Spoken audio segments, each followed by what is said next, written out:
Man, oh man, how long has it been since we heard some new information regarding this game? I can't even recall. What I do know is that Year 4 has been confirmed. New title updates that will inevitably include new exotic weapons and gear. The works. The hype train is moving again. Let's talk about it. Welcome to episode 23 of Righteous Thoughts. Man, I haven't done an episode like this in a while. First off, let me say that this is not a video showcasing the actual reworks. Trick Dempsey will be discussing that very soon, which I will be making a video about also, and I'll link that in this video when it's done. But what I want to talk about are my thoughts regarding these reworks, how important they are to the quality of life for the Division 2, because I mean it when I say it's the most impactful change.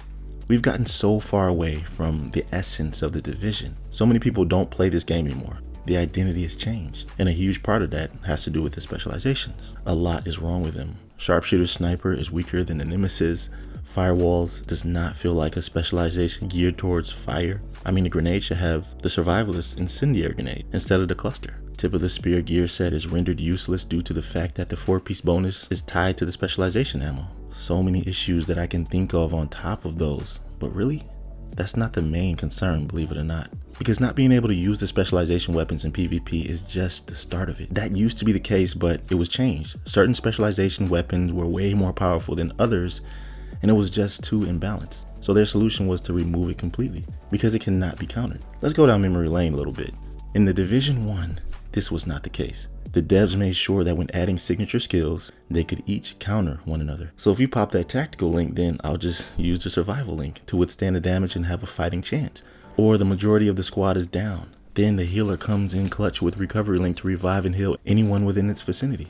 But wait, another player comes along to pop another tac link, granting sustained damage needed to fight against players receiving temporary residual healing. You see, it was a cycle of counter ability that allowed for some really tactful gameplay scenarios. And here's another aspect of what Division 1 signature skills do for you as a player.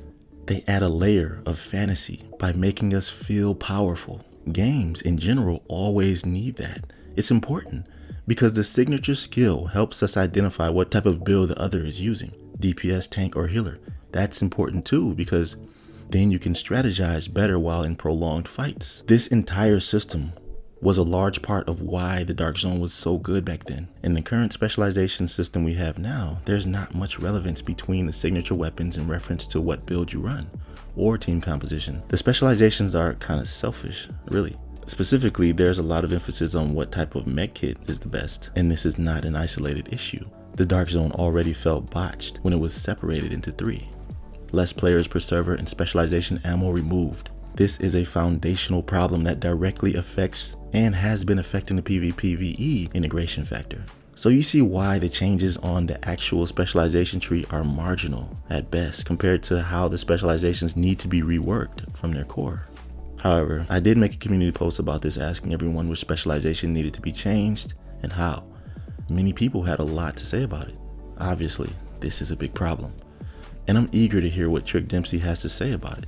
I'd be surprised if this late in the game the devs come up with a meaningful solution that'll actually solve the main issues surrounding specializations. They do have good history solving problems for the better. I'd love to hear from you down in the comments below. Let me know your perspective on this. I appreciate you listening to my thoughts. I'll catch you in the next one. Be right out.